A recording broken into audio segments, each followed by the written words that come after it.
I could go and, especially in the dead of winter, and feel like I was in a different climate. And so I had been experimenting with what I call botanical art, pasting plants on film I made a couple of films before this, and I liked them a lot, but I was always frustrated by the fact that the plants would dry really quickly and start to crack, and that's an interesting effect, but it wasn't the effect I wanted for this. So my idea was to try to keep the plants really fresh. So I went to the conservatory and I talked to the head gardener, and she told me, oh yeah, we glean stuff on this day, so if you come, we'll give you the scraping, the cuttings. And that's what I did. I took stuff home, pasted it onto film, and I decided to keep it fresh by keeping it in the refrigerator. So I refrigerated it, and then I was living in New York and Seattle. I took it back to New York. That's where my optical printer was. And I kept it fresh on the flame flag. I think I put it inside of a container with like a cube of ice. Somehow, and then I put it in the refrigerator in New York, and my partner said, okay, this is ridiculous. This is ridiculous. And I did not know that I was going to get the quality that I got in the optical printer, which is that not only am I filming, I think 3:1, 6:1, and 8:1, if you know what I'm talking about. So for each frame, I'm rephotographing 3, 6, or 8 times. But I saw the movement of the water, of the liquid within. That's a Christmas cactus. The pink is Christmas cactus petal. And I saw that in the optical printer, so I completely changed my plan in order to take advantage of that. Because it's responding to the pull-down claw in the projector, and then the water, because I'm photographing 8 times or 6 times, I'm actually capturing the movement of the water, which is unpredictable. So Devin actually saw it and he said, I think it's the first time there was a chance animation. And so anyway, that's what happened in it. And this is a really important film for me for that reason, because I had that experience of being in the printer and doing a dance because I was seeing what was going on. I was like, oh fucking God, what am I gonna do? I gotta really take advantage of that. And that's, of course, a really important thing as a filmmaker, to have that kind of frisson with something, that's unexpected. So that's kind of a long story. It is really, I think, like a super unique effect. Yeah. For sure, it really stood out. The other thing I just want to mention is that I was also entranced with using the whole plant. So I really challenged myself not to just use the parts that seemed really great, but to try to use everything. And this was the beginning. Being in New York is a wonderful place for a lot of things, but not for plants. And I was kind of militant about loving plants when I was here. As Robin Wall Kimmerer reminds us, plants, breathing, like we wouldn't be breathing if it weren't for plants. Our kin. They're our kin. Yes, they're our kin. So that was also kind of built into my work with botanical. I was just like, pay attention to these things, they're really amazing. So anyway. Yeah. And then I was also wondering just about kind of, so I know that I've seen a handful of your films, and there's, as you mentioned, there are a few others that are kind of in a similar vein as the botanicalized sort of mode. But I know I would say that like the category of like handmade films is really apt for you. You've done other things too, other sort of techniques that definitely fall under that umbrella. So I'm curious if that, like, if you, I don't know, I guess like what that sort of means to you, like the idea of, or maybe what's drawn you to filmmaking techniques that are involving, that type of process. Yeah. Yeah, so there's this art critic named Peter Bola who talked one time about how a technique isn't done with him yet. And that's the way I feel about botanicology. Like I keep thinking I'm done with it, or working with plants. I keep thinking I'm done, and then something else comes up and I wanna work with them again. So instead of feeling like, okay, I've done that, I can't do that again, I'm gonna keep exploring it. Right now, I'm in transliphotography. I don't know if people know this technique. It's not, I didn't originate with me. It originated with a man named Harold Bowen in England. But it's basically working with raw stock and soaking plants in developer and then putting them down on raw stock, and you're getting almost a photogram-like technique. But you have to work with plants. It's one of the things I really, like, you don't have to work with plants, but it's best if you work with plants. And I've been really loving doing that, and my most recent film is a 5-gram film. So I keep going back to it. Yay, it's really fun. I mean, you kind of addressed this already, but is there, clearly this, nature is this important kind of element of your artistic practice. Is there anything else you want to say about kind of how why that is, or what it sort of means to you to make films that are engaging with the natural world in your way? Well, I grew up in rural Missouri and moved out to West Coast as a young person, and I think I always took the natural world for granted. It was just always part of my life, and I understand now that that's not true for everybody, and that it's a really political thing not to take the natural world for granted, to appreciate what's going on, and to be knowledgeable about what's going on in the world, in that particular part of the world. So to me, these films are political in that sense, but they're also documentaries, because this is a site-specific film, and I am, in my own way, documenting the conservatory on that day, at that time. These were the elements that I was able to take and work with. So, like I said, honestly. I guess then, if anyone in the audience has questions. Yeah. You were talking a bit about the use of sound in your film.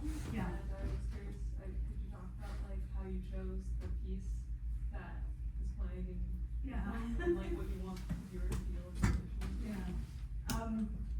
So I experimented with different music. So I live with a musician. My son's a musician. I know all these musicians, and I always feel like I want to work with music whenever I can. But I also love recording ambient sound. So this is actually a mix of ambient sound and the musical track. So I recorded sound in the conservatory. There was a moment, it's gone now, unfortunately, but there was an installation in there. I don't know if people were there with the installation, but it made this kind of dinging noise and was responding to the atmosphere of the place. It was really magical, and I don't know why they took it down, but they did. The musical recording is my neighbor in New York, who is a flautist, and she happened to have this recording, and she shared it with me at the time, and I thought, wow, it's kind of over the top the way the film is. And so I tried them together. I'd been playing around with some other recordings that I didn't have the rights to. And this one I didn't have the rights from Samuel Barber's estate. I tried, and they wanted me to pay $1,500, and I said, yeah, I'm not gonna do that.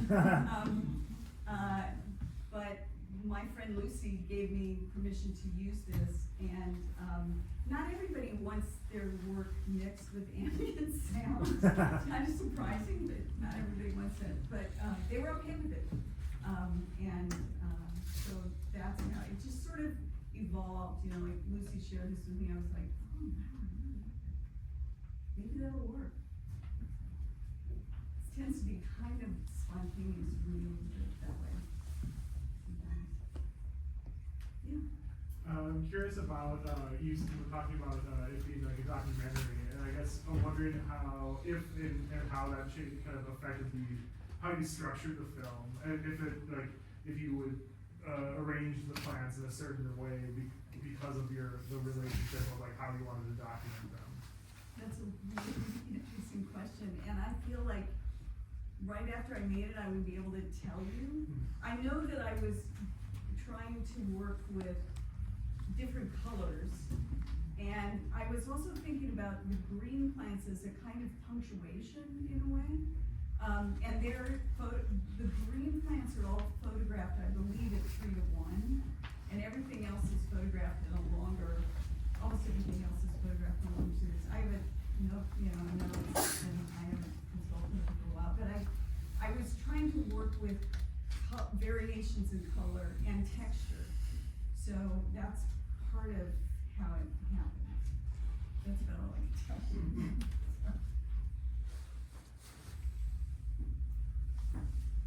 Yeah. I was wondering, what film, like manipulation you haven't tried yet, but you are potentially wanting to utilize? Oh, Or you're wow. interested in? Wow, that's a really good question. I hope to do more work in the optical printer that is, using, zooming in on parts of the material and zooming out, that sort of thing, which, I've seen done, but I haven't done it myself, and I think that's something I'd like to pursue, like cropping the image in various ways. That reminds me, since you're somebody who you like has a lot of hands-on experience with an optical printer, is that something you could maybe explain a little bit to people? I mean, I mentioned at the beginning, I think I just said it's a way to like rephotograph things. I don't know if you can be any more detailed with like what that machine kind of entails, because I think probably a lot of people don't really know. There's not very great representation about it on the internet, it turns out. You can't really go to YouTube and find much out. There's a YouTube where the guy says, yeah, it's just so tedious that we went immediately to digital. So it's a bar, Jay, you can help me maybe. It's a bar with, the projector on one end and the camera on the other end. My optical printer has a Bolex camera, but a lot of them have been digitized, so there's a digital camera on this end. To rephotograph whatever you've made by hand, or whatever's in the projector. It could be source material that you've shot, it could be found footage that you're manipulating in various ways. In this case, it's the botanical images that I built by hand that I put in the projector, and then I'm animating them by rephotographing them at different speeds on the optical printer. So I'm printing onto an original piece of film in the camera, for every frame, I'm shooting 3 times or 6 times or 8 times. And thereby elongating the images. Some of my films, I made 30 seconds of handmade material, and then I kept rephotographing in various ways and at various speeds to make a camera roll, a whole film. This one, I can't honestly remember how much material I had, but I had a lot more original material to work with. Yeah, and also, one crucial element is the bellows.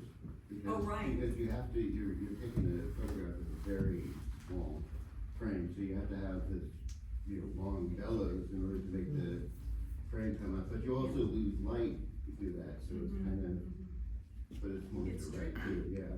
But if you enjoy tedium, and I mean that in the best way, because I do.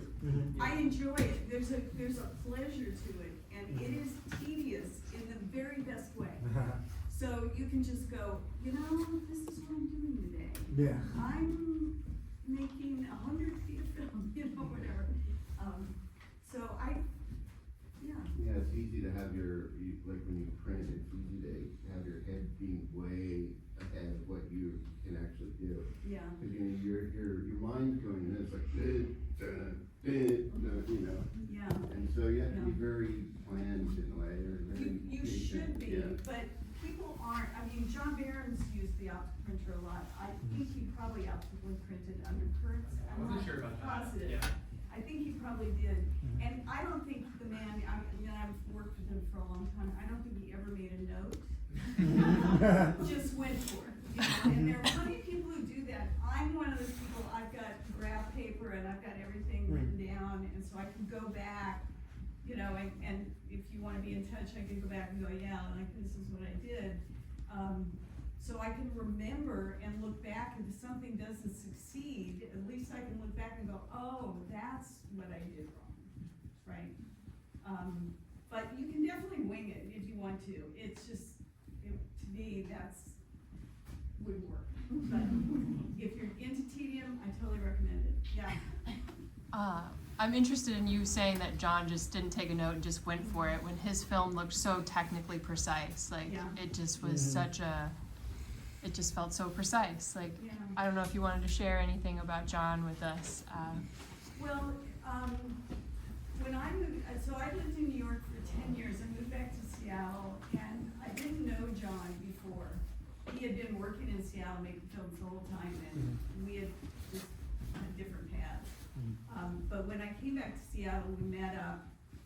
We were the only two people in Seattle who were interested in talking to each other about using the optical printer. And so he founded an organization called the Interbay Cinema Society in Seattle. We started the Engage Experimental Film Festival together, and we did that for a number of years, and then he died. Quite suddenly and unexpectedly, he had diverticulitis. Get your colonoscopy, he had diverticulitis, and it was undiagnosed and untreated, and it killed him. He was in his 50s when he died.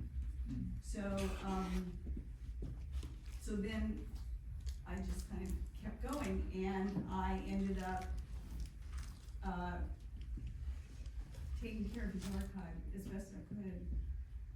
And he didn't leave a will, he didn't leave notes, it was kind of a mess, trying to recover what we could and figure out what had gone on.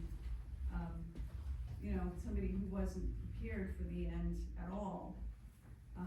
So anyway, it's been an interesting journey since then. Thank you. Yeah. Yeah. So, after you use the optical printer, are you then editing it just like real after that, or is it like that is how you actually put the whole thing That's together? also a good question. It's changed over time because of because now I finish films digitally. I'm not really happy about that, but that's the way. I had some really bad projection experiences early on with this film and other films. So I usually send out, I started out sending out work, getting work prints back, editing them. In New York, I had a Steenbeck that I could use. So I was editing them and doing a real rough edit so I could sort of see, is this gonna work? How long is it gonna be? All that sort of stuff. And then I would go get the work digitized and then recut it digitally. And then I would introduce the soundtrack. Sometimes maybe I fiddled around with ideas with the work print, but I no longer get work prints very much, every once in a while. But, that's kind of by the wayside, because it's expensive. And you have to wait, because not very many people are getting work prints anymore, so it can be tedious to do that, not in a good way. Yeah, the other thing that's like, something to maybe emphasize to people with like this type of work is like, things like Steenbecks, which is like a big machine you would use for editing film, in an analog way, not doing digital, or like optical printers, like they're pretty rare. There aren't a lot of optical printers in the United States, Yeah. like We were there's, just talking, Jay and I were just talking about it. Apparently there's one in Portland, but it's Yeah. off limits. Yeah. What the fuck? You guys need to take it back. Let's go now. Go get it. We have one at Interbay Cinema Society that we're happy to share, but you'd have to come to Seattle. We're not gonna ship it off to Portland. I have one at home, and I had the pleasure of teaching somebody. You should say that. It's really fun. We have something to say about a Steenbeck, maybe. Yeah, at the Nineback Archive, the film archive, so folks around here in Portland, we are planning on getting a steam back on an optical printer here. Oh, here really? sure, yeah. I'm going to plate steam deck. I'm looking for one. I'm ready to get one. Karen, where were you in 2020 when I couldn't get rid of Isn't it at Fifth Ave right now? Is it just at Fifth Ave? Yeah, I'm ready. Anyway, if any questions or, Brendan has my email. You want, yeah. Yeah, sorry, have you messed with polarized light at all? Say that again. Oh, have you messed with polarized light at all in I have experiments? not. Yeah. I've done some filtering, but, Yeah. I have this, I shoot most. This looks really cool. I I'm think excited this about was it. shot with, 100 tungsten Yeah. film, Mhm. and it was shot in the optical picture I walk here. where I used to work. Cool. Yeah. I've never been here before. What is And it? so, with some of the settings that they were recommended, and I just kind of went with them.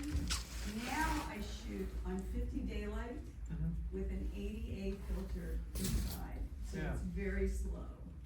And, that's worked for me. I really like that kind of slow, saturated look to things, so.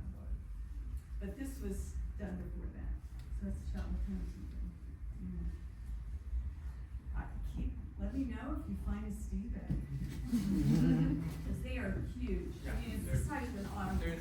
There's one like not functioning at the Hollywood, I think, that you might have seen by the bathrooms. Mhm. Yeah. Well, that's the other thing is in getting repaired, you Right. gotta fly in, what's his name, Yeah. White Cody, We were just on the right? phone with them, yeah. Our Boston connection. Yeah. We need repair people on the West Coast, especially in the Northwest, so we all have to step up to that. I guess I can also say, I know Karen has a lot of films on her Vimeo page. Cool. If you're interested in seeing more, check that out. There's a bunch. All right. One thing, sorry, I think I forgot to say this earlier when I mentioned the Wiseman Marathon, but that is completely free. Woo! We're gonna have hopefully 2 films in 16. The rest of them, the other 42.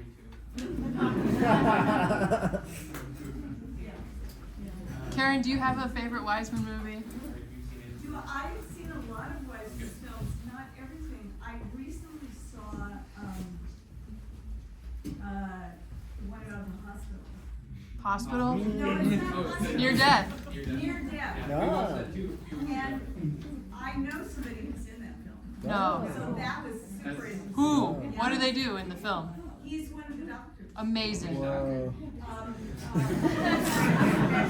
We need to know. That's unbelievable. Amazing! Star of the movie, Bill yeah. Taylor went to high school with my partner. Ah!